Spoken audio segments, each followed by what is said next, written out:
Boa noite a todos. Hoje o nosso grupo ele vai falar um pouquinho sobre a ferramenta de avaliação de satisfação do usuário. E o nosso grupo ele é composto pelo Diogo, né, por mim, Gabriela, pela Isabelle e pela Ana Beatriz.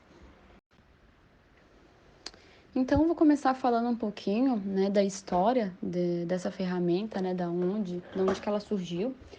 Então, alguns estudiosos, né, acreditam que ela surgiu a partir de avaliação de serviços, né, por meio de perguntas que eram feitas para usuários, né, nos anos 60, na Europa e nos Estados Unidos, que eram inicialmente interessados nos estudos de adesão e tratamento, né, e segundo Ware e Snyder. E depois, nas décadas de 1970 e 1980, essa avaliação foi inserida no movimento da qualidade dos serviços da saúde, segundo Linder Pels e Torres, né? E aí no Brasil, né, os estudos da satisfação eles ganharam destaque a partir da segunda metade da década de 1990, com a promoção do accountability e do fortalecimento da participação da comunidade nos processos de planejamento e avaliação. E aí a literatura, né, ela se tornou bastante ampla, complexa e difusa, né? Então, com todo esse efeito, né, essa incorporação dos usuários na avaliação, ela vem sendo valorizada, né, não por somente constituir-se um indicador sensível, né, da qualidade do serviço prestado, mas também por estar potencialmente relacionada a maior adequação no uso do serviço, né? Então, aspectos ligados a mudanças de comportamento do usuário, né, como responsável pela avaliação, e que também articula, além de os aspectos econômicos da eficiência, né, e a eficácia dos serviços e a aceitabilidade dos mesmos, né? Então, hoje a gente, né, considera bastante importante a avaliação da satisfação do usuário, né, para poder construir cada vez mais uma organização, né, voltada para o público, né? Então, essa avaliação ela deve ser feita aí,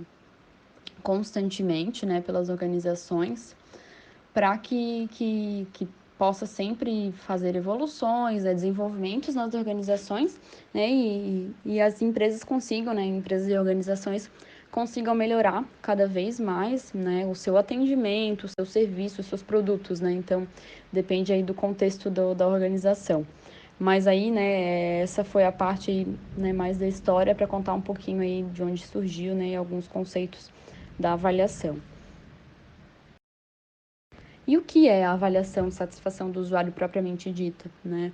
Ela é um mecanismo que possibilita avaliar se os serviços, né, estão sendo satisfatórios, se estão atendendo às demandas do teu público-alvo, né, com os pontos positivos e pontos de melhoria, né? Então, é uma espécie de voz do usuário para guiar as ações das organizações. E ter um feedback do usuário é importante para que sejam reduzidos os impactos negativos das suas atividades e para que a organização, né, busque sempre aprimorar a solução oferecida, né, solução, produto, de forma eficaz, inovadora e criativa, né? Então, nós trouxemos esse conceito aí do urbano, né, um conceito recente aí de 2020, e nos ajuda aí a ter uma ideia aí com palavras mais claras, né, do que se conceitua, né, a avaliação de satisfação do usuário hoje. E quais os objetivos, né, que a avaliação de satisfação dos usuários busca alcançar? Eu trouxe 3 tópicos aqui, né, para mostrar para vocês. Um deles é medir a qualidade externa ou performance da organização e seus negócios, indicando caminhos para as decisões futuras, né? Então, esse fator aí é super bacana, né, porque as organizações conseguem medir, né, o seu esforço, o seu trabalho atual, para poder gerar ações, né, estabelecer objetivos, desenvolver novas metas, explorar novas áreas, para que sejam feitas decisões futuras, né, e melhorem cada vez mais os aspectos, né, que precisam ser melhorados. Outro ponto também é alavancar a produtividade e a competitividade da empresa, maximizando sua rentabilidade. Esse ponto, ele pode até fazer mais sentido para as empresas privadas, né? Porém, é legal trazer esse conceito para a empresa pública, né? Para as organizações públicas, na questão da produtividade, né? Então, a avaliação da satisfação, ela, né, faz com que as empresas, as organizações consigam, né, perceber essas deficiências, né, e aí possam melhorar cada vez mais esses serviços prestados, os atendimentos, né, então é uma ferramenta para tentar aumentar a produtividade, né, e a competitividade também. Outro fator é realizar a avaliação dos níveis de satisfação, expectativas, problemas e receber sugestões de melhoria, né? Então, esse é um dos objetivos da satisfação, né? Então, você consegue avaliar os níveis, né? Entender a expectativa do teu público, entender os problemas e assim receber essas sugestões de melhoria, né? Dicas que podem mudar totalmente aí a administração, a gestão das organizações, né? E fazem com que né, essa melhoria seja contínua. Então, são 3 objetivos aí que nós tentamos resumir, né? Porque a avaliação de satisfação tem alguns objetivos. Então, nós trouxemos esses 3 mais relevantes para apresentar para vocês hoje. Como implementar a avaliação de satisfação do usuário? Primeiramente, né, é necessário definir, né, o que nós queremos alcançar com essa avaliação. Né? Então, essa etapa ela serve para criar um norte para a definição do público, né? Do público da pesquisa, né? Dessa avaliação, qual canal vai ser utilizado e das perguntas que serão apresentadas, né? Perguntas, tópicos. Então, quando nós falamos da questão da satisfação do consumidor, é necessário que a gente sempre primeiro pense na avaliação de produtos e serviços, né? Mas também existem outros objetivos, né? Algumas empresas utilizam questionários, né, para reunir insights a serem utilizados na criação de novidades também, né? Mas nós vemos aí bastante no mercado essa pesquisa, né, que envolve a avaliação dos produtos e serviços que já são oferecidos, né, para a melhoria. Também temos o estabelecimento do público-alvo, né? Então, é necessário, né, estabelecer o público-alvo, né? Entender se você quer um determinado usuário, se é um usuário, né, que já está utilizando há tanto tempo essa solução, né, esse produto. Então, nós temos que concentrar, né, em que público nós queremos atingir, né, de quais públicos nós queremos obter essas informações, né. Então, às vezes é até bacana dividir as pessoas em grupos, né, organizados de acordo com dados demográficos, né, e aí definir de um local X, né. Então, é possível fazer todo esse estabelecimento de público-alvo utilizando esses indicadores, né, demográficos, de faixa etária. Então, é necessário fazer esse processo também para implementar a avaliação de satisfação do usuário. Outro ponto é a escolha de um canal apropriado, né, de uma ferramenta. Então, essas pesquisas elas podem ser tanto preenchidas fisicamente, elas podem ser preenchidas online, né? Então, temos online e sites, né? Então, hoje em dia é possível até ver ferramentas que são especializadas nessas atividades, né? Survey aí tá aí para complementar aí o que eu falo. E tem também a alternativa de enviar um questionário por e-mail, né? Então, tem vários caminhos, né? No final da apresentação, até a gente vai enviar um link para vocês, que nós elaboramos uma pesquisa de satisfação através de um chatbot. Então, quem puder se interessar em preencher, depois nós podemos trazer os resultados, né? Mas é uma ferramenta que a gente criou, a gente fez algumas perguntinhas básicas sobre a apresentação, e aí seria bem bacana se vocês, né, respondessem, dessem uma olhada no chatbot, foi o nosso grupo mesmo que criou, então nós ficaríamos bem felizes, né?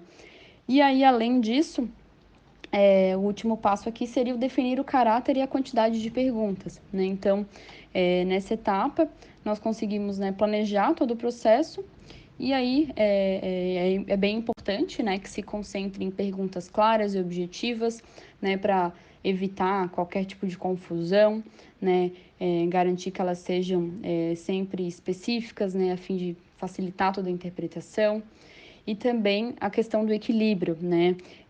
Não colocar muitas perguntas, porque às vezes as pessoas não têm paciência, não querem completar, né, acabam desistindo no meio do percurso. Então, isso é necessário entender o teu público-alvo, ver se são pessoas que preenchem mesmo, que vão até o final do questionário, ou também não perguntar menos, né, do que você deveria, assim, né, o seu estudo depois pode não ser tão compensador, não vai te gerar as métricas que você precisa, né? Então, tem que fazer essa análise aí, definir essa quantidade, né? Então, esses são alguns passos aí de como implementar uma avaliação. Há dois métodos, né, que pode ser escolhido aí para fazer a avaliação. Um deles é o método quantitativo, que faz o uso de estatísticas e de recursos, né, como, por exemplo, as porcentagens, médias, medianas, coeficientes de correlação e entre outros. E o objetivo é de apurar as opiniões explícitas, né, dos entrevistados. E esse questionário ele representa um dos meios mais eficazes, né, para testar de forma precisa as hipóteses que são levantadas. E por meio de questões do tipo fechadas, é apresentado algumas opções para o entrevistado escolher, e assim se obtém melhor ponto de vista da pessoa entrevistada e consegue também entender de forma precisa e clara, né, o que o cliente, o que o usuário deseja. E isso, né, gera um pouco mais de uniformidade no entendimento, né, dos entrevistados. E também temos o método qualitativo, que é traduzido por o que não pode ser mensurável, porque a realidade e o sujeito são elementos indissociáveis. Então, se leva em consideração traços subjetivos e particularidades, né? E isso nesse método não pode ser traduzido em números quantificáveis, né? Então são questões mais abertas, questões de opiniões, né? Em que são analisadas, né, de uma maneira individual, né? Sem ver uma estatística como um todo, como um número, como um gráfico, né? De se entender a necessidade do usuário, né, em si. Por que utilizar essa ferramenta? Ela gera uma otimização no atendimento, podendo ser realizada através de softwares e aplicativos, uma melhor organização de informações. Então, o resultado dessas análises, dessas avaliações dos clientes, podem ir para um banco de dados para ver posteriormente uma análise desse resultado, e um baixo custo operacional para as empresas, onde não é necessário a contratação de pessoas para realizar essa avaliação, através, como falado anteriormente, de softwares e aplicativos que podem ser contratados pelas empresas para ter esse retorno dos clientes. E o diferencial competitivo dessa ferramenta é o retorno das avaliações dos clientes, né, referente aos produtos, setores ou serviços da empresa. Caso tenha alguma falha, isso pode ser melhorado, né, através desse retorno. E aí a qualidade do produto ou do serviço aumenta, tornando mais competitivo no mercado. Dentre as características e tipologias da avaliação de satisfação do usuário, temos a Customer Satisfaction Score. Essa é uma metodologia de pesquisa de satisfação mais utilizada. Ela consiste em perguntar para o cliente como ele avalia a experiência com uma empresa ou marca numa escala de pesquisa de satisfação linear. Geralmente é utilizada para avaliar uma situação específica do cliente. Dentre Também temos a Customer Effort Score, que é o mesmo princípio da anterior, mas ao invés de perguntar diretamente sobre a satisfação do cliente, você pergunta sobre a facilidade dele durante a última experiência com a sua empresa ou marca, de resolver o problema que deseja solucionar, que isso possibilita compreender se o resultado obtido supriu a expectativa do usuário, além de ser uma métrica para medir a facilidade do uso do seu site ou saque. E por último temos a Net Promoter Score, que é um sistema de medição que interpreta a avaliação da sua empresa sob o critério da recomendação dos seus clientes, se eles promoverão a sua marca ou serão considerados detratores. A pergunta de exemplo é em uma nota de 0 a 10, o quanto você indicaria a nossa marca, empresa a um amigo? Através desse resultado, nós conseguimos saber se a empresa cumpriu com o esperado ou se ela deu alguma falha no processo. É uma ferramenta que tem como objetivo analisar o atendimento, através da perspectiva do cliente, ou no caso da administração pública, do cidadão. É aí que a gente vai ver quais são os problemas que precisam ser trabalhados. Entre eles, a gente pode citar alguns, que pode ser falta de empatia, pode ser falta de objetividade, pode ser aquele empurra-empurra de demandas para outros setores, e que acaba gerando um grande retrabalho tanto dentro da organização, como um grande desgaste por parte da pessoa que está sendo atendida, que ela precisa repetir várias vezes o mesmo problema para diversas pessoas, até que a demanda consiga ser atendida. O objetivo da administração pública é prestar serviço para o cidadão de maneira igualitária, que respeite a isonomia e com eficiência. Então, se a gente precisa ter um excelente atendimento, uma qualidade no atendimento, a gente vê que isso é algo essencial. Porque se a gente não está conseguindo atender a demanda do cidadão, é porque a gente não está cumprindo com o objetivo da administração pública. E ao contrário da iniciativa privada, por exemplo, que ela tem ali aquele objetivo de fidelizar o cliente, porque não pode perder para a concorrência, dentro da administração pública não tem isso, porque não é um serviço exclusivo, é um serviço que ele tem que ser prestado a todos, por questão legal, né? Então, assim, não tem como dentro da administração pública dizer assim, ah, não, eu vou procurar outra empresa, eu vou procurar a concorrência. Não tem como fazer essa escolha. Então, realmente, a responsabilidade é grande frente a você atender a demanda do cidadão. Já uma das grandes limitações que existe dentro da administração pública é justamente o fato da descontinuidade administrativa, porque por mais que você queira implantar um projeto de qualidade ali dentro do atendimento para o usuário, é muito provável que com a mudança administrativa que frequentemente há dentro dos órgãos públicos, muitas dessas políticas elas possam ser perdidas, né? Haja uma descontinuidade, haja uma quebra ali dentro daquelas rotinas, e até que se consiga estabelecer, se solidificar bem essas rotinas, acaba sendo mais difícil do que seria talvez na iniciativa privada, em que uma determinada pessoa fica por muito tempo na gerência. O instrumento padrão de pesquisa de satisfação, ele foi disponibilizado pelo GES Pública, que é um instrumento para medir a satisfação por meio de um questionário de pesquisa, né, que ele é padronizado e ele é baseado em metodologias internacionais. Então, ele é capaz de se adequar a qualquer tipo de organização pública. E o exemplo que a gente pegou, que a gente vai estar mostrando a seguir, foi feito a pesquisa com essa ferramenta. Então, a gente pegou um exemplo de uma pesquisa que foi realizada numa das organizações militares de saúde do Exército Brasileiro, onde o foco da nossa pesquisa vai ser um dos hospitais da guarnição. E o objetivo dessa avaliação é para a gente estar vendo os pontos fortes, os pontos fracos, né? E fazer uma análise para ver as melhores tomadas de decisões que dá para estar fazendo pelo gestor. E como eu tinha citado anteriormente, os dados coletados foram feitos pelo IPPS, né, do Instrumento Padrão de Pesquisa de Satisfação, onde ele mesmo, ao final da coleta, consegue fazer um relatório automático ali pelo software que contém, né? Então, ele mesmo, ao final, consegue fazer a análise, as estatísticas, com, assim, um resultado melhor da pesquisa.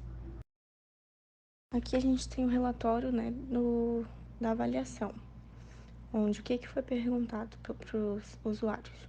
O tempo de espera para ser atendido no hospital, o tempo de espera para ser atendido no telefone, né, as etapas para conseguir o serviço, se foram simples, foram fáceis, para entrar em contato, se foi fácil, os folhetos, né, e cartazes, se tem informações suficientes, se as informações são simples e claras, né, sobre a facilidade de fazer reclamação, As informações também na internet, o livro de visitação ser fácil e preenchido, ser fácil de ler e preencher, né? As etapas para conseguir o serviço e as placas de sinalização, tudo isso, né, para melhorar o atendimento e os serviços oferecidos. As vantagens do levantamento é que tu consegue ter um conhecimento real, né, do que as pessoas que utilizam o hospital estão passando, o que elas conhecem, o que elas não conhecem. Também é interessante que, por estar utilizando esse instrumento padrão, o IPPS, ele é mais econômico, porque como ele já é disponibilizado de forma gratuita, já gera os relatórios, então o tempo para fazer é muito mais curto, né? E isso gera uma economia também e rapidez. E a quantificação, que são os dados obtidos, eles são agrupados em tabelas, possibilitando então uma análise estatística e detalhada. Justamente para ter uma análise mais realista, os participantes foram aleatórios. Durante o horário de atendimento que estava acontecendo essa pesquisa, eles foram realizando com as pessoas que estavam chegando, então não tinha nenhum sexo, nenhum grau de escolaridade ou idade, que era um foco, né? Era qualquer pessoa que chegasse e estivesse disposto a fazer a pesquisa, eles faziam com aquelas pessoas. E o resultado da amostra foi possível identificar a satisfação dos usuários, né, referente à conservação ou limpeza do hospital, o atendimento que era feito pelos funcionários, né, a capacidade deles também, a facilidade na prestação do serviço, qualidade geral dos serviços, do atendimento. Também tem o funcionamento da ouvidoria, que muitas pessoas não sabiam que tinham, e aí nessa amostra eles conseguiram perceber que isso era um dos pontos fracos que a gente vai estar mostrando depois, né? Também referente ao horário do atendimento, também outras sugestões que as pessoas poderiam estar dando.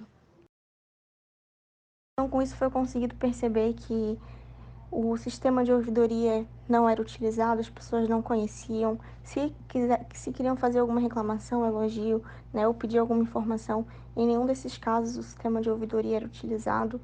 Também com essa pesquisa eles perceberam que os usuários não estavam tão satisfeitos com o horário de atendimento que eles estavam proporcionando. Assim, eles queriam que começasse um pouco mais cedo o expediente, né, e terminasse um pouco mais tarde. E também ali na avaliação dos serviços oferecidos, deu para perceber que precisa ser melhorado, que estava com um negativo, né, referente à pesquisa, que é um ponto negativo a ser melhorado de urgência, né, que é a qualidade dos serviços oferecidos. Trouxe uma curiosidade, né, uma comparação entre o setor público e o setor privado, porque nos dois tem essa avaliação da satisfação, né, porém com objetivos diferentes. Onde no setor público a sua finalidade é prestar serviço à sociedade, o setor privado tem a sua finalidade de obter lucro, né? Então, como preocupação, o setor público tem de satisfazer o cliente na obrigação do Estado, e no setor privado a satisfação é o cliente baseado no interesse satisfazer o cliente baseado no interesse da empresa, né? Sobre o cliente atendido no setor público, remunera indiretamente, né, via imposto, sem ter nenhuma simetria entre qualidade ou quantidade do serviço recebido. Ali no setor privado, remunera diretamente a organização pelo serviço prestado ou produto adquirido. E as metas, onde no setor público a busca da excelência no atendimento a todos os cidadãos, ao menor custo possível. No setor privado, as metas são traçadas visando a manutenção e expansão do mercado, né? Então, dá para se colocar como uma observação que o setor público, ele quer melhorar o seu atendimento e o setor privado, ele quer aumentar, né? Para ganhar mais dinheiro, mais lucro.